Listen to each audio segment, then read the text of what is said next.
الشيطان الرجيم بسم الله الرحمن الرحيم إن هؤلاء يحبون العاجلة ويذرون وراءهم يوما ثقيلا نحن خلقناهم وشددنا أسرهم وإذا شئنا بدلنا أمثالهم تبديلا إن هذه تذكرة فمن شاء اتخذ إلى ربه سبيلا وما تشاءون إلا أن يشاء الله إن الله كان عليما حكيما يدخل من يشاء في رحمته والظالمين أعد لهم عذابا أليما۔ شروع اللہ کے نام سے جو بڑا مہربان نہایت ہی رحم والا ہے۔ 29ویں پارے کی سورہ دہر چل رہی ہے، یہ اس کی آخری آیات پڑھی گئی۔ گزشتہ ہم نے یہ بات سمجھی تھی کہ حضور صلی اللہ علیہ وسلم کو اللہ تعالیٰ نے کہا کہ آپ اپنے رب کے حکم کی وجہ سے صبر کیجیے، گنہگار نافرمان ناشکروں کی بات مت مانیے، اور صبح و شام اللہ کو یاد کیجیے، اور رات کے وقت بھی نماز پڑھیے، تسبیح کیجیے۔ تو حالات رہیں گے، صبر کرنا ہے، جو خود اللہ کے حکم کے پابند نہیں ان کی بات نہیں ماننی ہے، اور اللہ کی اطاعت کرنی ہے۔ اب یہاں پر جو آگے جملہ بتایا اس میں یہ بات کہی جا رہی ہے کہ اتنے سمجھانے کے باوجود بھی یہ کافر لوگ، مکہ کے مشرک لوگ مانتے کیوں نہیں ہیں؟ تو کہا کہ ان ہؤلاء یحبون العاجلہ، کہ یہ لوگ محبت کرتے ہیں اس چیز سے جو نقد ہے، جلدی ملنے والی ہے، یعنی دنیا۔ اور ہم سب کی آنکھیں بھی دیکھتی ہیں کہ بھئی نقد جو مل رہا ہے، ایک نقد ہے ایک ادھار ہے، تو آدمی کی طبیعت نقد کیش کی طرف، روکڑے کی طرف جلدی جاتی ہے، ادھار ملا نہیں ملا معلوم نہیں کیا ہوگا کیا نہیں۔ تو ان کو اصل اس سے محبت ہے کہ مرنے کے بعد کیا معلوم کیا دیکھا کیا نہیں دیکھا، یہ بات صحیح بھی ہے کہ نہیں، غلط ہے، اس طرح کا چکر چلتا ہے۔ اور اس کو یوں کہیے کہ دنیا کی محبت جو سستی ہے، ختم ہونے والی ہے، وہ محبت بیٹھی ہوئی ہے، اس لیے دوسری بات سمجھ میں نہیں آ رہی۔ مادہ جو دکھ رہا ہے وہی مانو، باقی ثواب تو ٹھیک ہے۔ تو یہ سوچ ہے ان کی، اور بہت نیچلی سوچ ہے۔ ان ہؤلاء یحبون العاجلہ وَيَذَرُونَ وَرَاءَهُمْ يَوْمًا ثَقِيلًا، جب دنیا کی محبت زیادہ ہوگی تو اس کا آٹومیٹکلی جو نتیجہ ہوگا، رزلٹ ہوگا، وہ یہ ہوگا کہ آخرت کو آدمی چھوڑ دے گا۔ جو اپنی دنیا بنانے میں لگے گا وہ آخرت کا نقصان کرے گا، اور جو آخرت بنانے میں لگے گا وہ دنیا کا نقصان کرے گا، چونکہ دونوں کا تعلق سوکنوں کا ہے، اور سوکن تو سمجھتے ہی ہے۔ اب اس میں کوئی دو والا ہو تو زیادہ سمجھے گا، باقی سنگل ہے اس نے خبروں سے سنا ہوگا کہ جس گھر میں دو ہوتے ہیں اس میں روزانہ کتنے مسائل پیدا ہوتے ہیں۔ تو سوکن ہے دنیا اور آخرت، ان میں لڑائی چلنے والی۔ دنیا کمانے میں ہی پوری توجہ دی، دنیا آخرت کا نقصان ہوگا، اور آخرت میں توجہ دی تو دنیا کا نقصان دکھے گا۔ اللہ اس کا بدلہ دے دے وے، یا آدمی کو تسلی دے دے وے یا آدمی کو تسلی ہو جاوے وہ بات الگ ہے، لیکن نقصان ہوگا،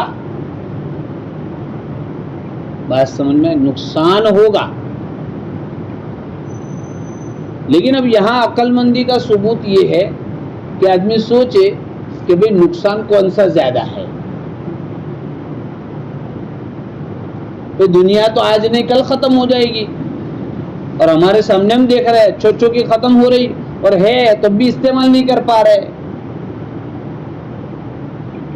تو دنیا کتنی ہے، میں نے کھایا وہ میری دنیا، میں نے پہنا وہ میری دنیا، میں جہاں رہ رہا ہوں وہ میری دنیا، میرے پاس بینک بیلنس، پراپرٹی، محلے گار اور یہ سب ہونا یہ ضروری نہیں، میں کتنا استعمال کر رہا ہوں یہ میری دنیا، تو دوسرے استعمال کریں گے،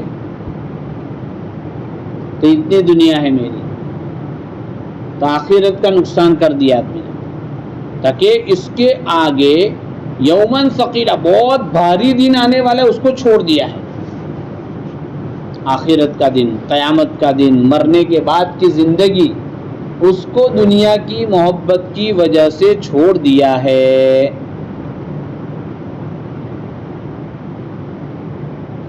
اور کیوں چھوڑ دیا ہے؟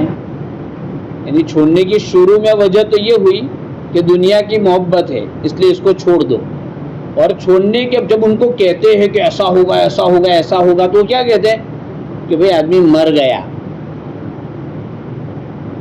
جل گیا، راکھ ہو گیا، سمندر میں اس کی راکھ بہہ گئی، اب وہ واپس زندہ کیسے ہوگا؟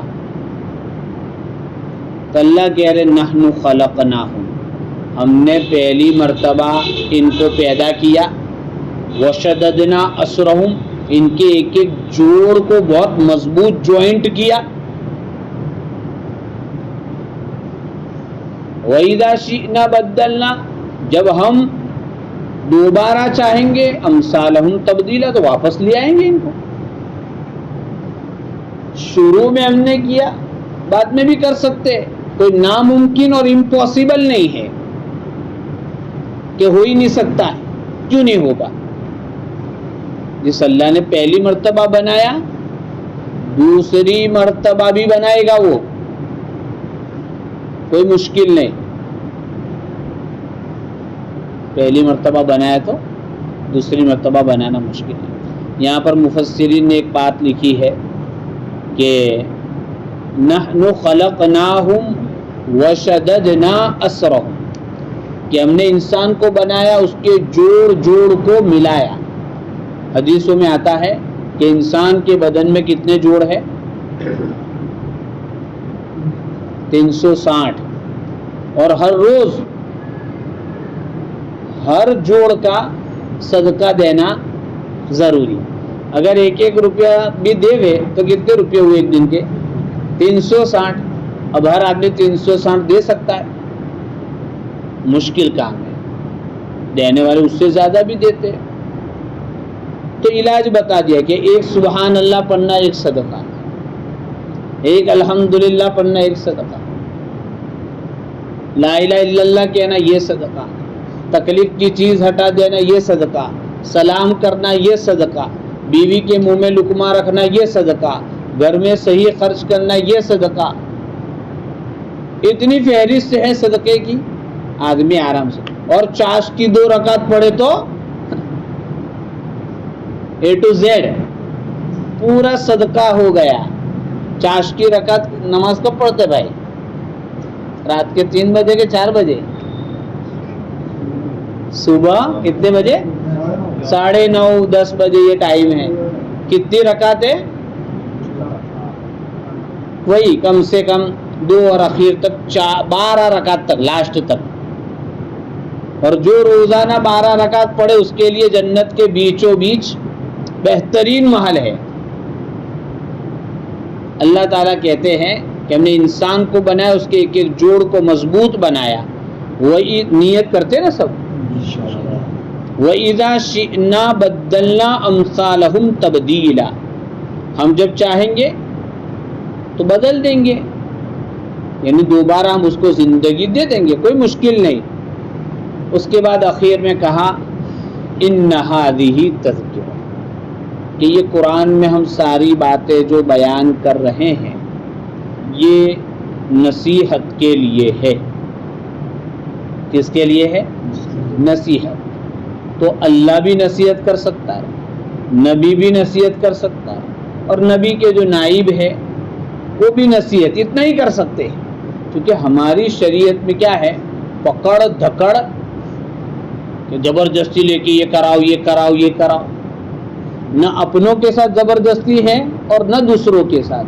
لا اکراہ فی الدین, دین میں کوئی زبردستی نہیں ہے. دین میں کوئی زبردستی نہیں. کسی کو مسلمان بننا ہے, راستہ کھلا ہے. کوئی مسلمان ہے, 5 ٹائم کی نماز پڑھنا چاہے, مسجدیں کھلی ہے. شریعت کے سارے چیزوں پر عمل کرنا چاہے, اس کے لیے راستے کھلے ہیں, کوئی روکنے والا نہیں ہے. اپنی رضامندی سے آدمی کرے. نصیحت ہے. بھائی ڈاکٹر نے کہا کہ بھائی یہ دوا ہے اور یہ پرہیز ہے. اب گھر پہ جا کے پرہیز کرنا نہیں کرنا. ہمارے وہاں ایک غیر مسلم ڈاکٹر, لیکن بیچارہ اچھا انتقال ہو گیا. صبح تفریح میں نکلا تو کسی نے بائک سے گرا دیا. بہت اچھا آدمی تھا, عمر بھی تھی. تو ان کے پاس چونکہ ہماری فیملی ڈاکٹر جیسا ہی تھا تو بار بار جانا رہتا. تو ہمارا ایک قریب کا آدمی ہے, وہ جاوے تو وہ کچھ سوال کرتا تھا. ڈاکٹر سردی اگر کہتے مجھے سردی ہو گئی تو ڈاکٹر پوچھے باری بند رہتے کیا کھلی رہتے, تو پہلے سے ہی سب جواب تیار کر کے جاوے. باری بند رہتی ہے, پنکھا بند رہتا ہے, وکس نہیں لگاتا ہوں, یہ اور وہ سب, یعنی اس کو چپ کرنے کے لیے. تو مطلب وہ بیچارہ ڈاکٹر تو فائدے کے لیے کہہ رہا ہے. کھڑکی کھلی رکھ کے بھی تم کہہ رہے ہو بند ہے, تو وہ علاج کیا بتائے گا وہ؟ یعنی اس کا منشا یہ تھا کہ بھائی پرہیز زیادہ ہونا چاہیے تو جلدی اچھا ہو جائے گا. لیکن اب اس کو پرہیز نہیں کرنا, پہلے سے کہہ رہا کہ سب کر رہا ہوں, تو دوا کس چیز کی دے گا وہ؟ تو اس لیے کوئی کسی کو دھوکہ دیوے تو دیوے, لیکن بہرحال قرآن اور دین سارا کا سارا نصیحت ہے. کیا ہے؟ نصیحت ہے. آگے اللہ نے فرمایا فمن شاء, جس کی مرضی ہو, اتخذ الی ربہ سبیلا, اپنے رب والا راستہ پکڑ لے مرضی سے. دنیا میں بہت ڈنڈورا پیٹا جاتا ہے, کیا بہت زبردستی بہت زبردستی بہت زبردستی ہے اسلام میں. ایسا کچھ بھی نہیں ہے, ایسا کچھ بھی نہیں. اور آگے فرمایا وما تشاءون الا ان یشاء اللہ, تم چاہ نہیں سکتے مگر اللہ کے چاہنے سے. چونکہ چاہنا یہ بھی ایک کام ہے, اور اللہ کے ارادے کے بغیر ہم کچھ بھی نہیں کر سکتے. اور اللہ نے چونکہ ارادہ کر رکھا ہے کہ ہم اپنی مرضی سے کچھ کریں, اس لیے سارے کام اپنی مرضی سے کرتے ہیں نا. ایسا لگتا ہے کہ نماز پڑھنے آ رہے تو مجبور ہے, ایسا لگتا ہے؟ ارے بولو, کسی کو بھی نہیں لگتا ہے. جتنے آ رہے ہیں اللہ کی توفیق, لیکن آ تو اپنی نیت سے رہے, اپنی مرضی سے آ رہے. کسی کو کوئی اٹھا کے نہیں لا رہا ہے, پکڑ کے نہیں لا رہا ہے. تو اس لیے یہ سمجھنے کی ضرورت ہے وما تشاءون الا ان یشاء اللہ. لوگ اس کا مطلب کیا دیتے کہ اللہ چاہیں گے تو ہم چاہیں گے, تو اللہ چاہیں گے تو مسلمان ہو جائیں گے, اللہ چاہیں گے تو نماز پڑھیں گے. ارے ایسا تھوڑی ہوتا ہے, وہ تو مجبور ہو گیا آدمی. اس لیے اللہ نے انسان کو فری ول دی ہے, عقل دی ہے, سوچنے صلاحیت کی طاقت دی ہے کہ وہ اپنی سمجھ کا صحیح استعمال کرے. تم نہیں چاہ سکتے مگر یہ کہ اللہ چاہے. اور آگے فرمائے ان اللہ کان علیما, اللہ جانتا ہے کہ کس کو ادھر آنا ہے, کون ادھر آنا چاہتا ہے. کیونکہ جب کوئی آدمی کچھ کام کرنا چاہتا ہے تو حرکت تو کرتا ہے نا. بھائی کسی کے گھر میں شادی آئی, اس کو شادی کرنی ہے 5-10 ہزار میں, تو ابھی چکر تو بڑھ جاتے ہیں اس کے, لوگوں کو لگنے لگتا ہے کہ شادی ہے. تو اللہ تعالیٰ جانتے ہیں کہ یہ آنا چاہتا ہے کہ خالی ایکٹنگ کرتا ہے.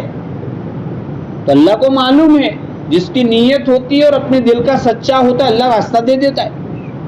حکیمن, اللہ حکمت والا بھی ہے, اپنی حکمت سے کام کرتا ہے کہ کس کے لیے کون سا راستہ. اس کے بعد فرمایا یدخل من یشاء فی رحمتی, اللہ کی شرطوں پر جو اترتا ہے اللہ اس کو اپنی رحمت میں لے لیتا ہے.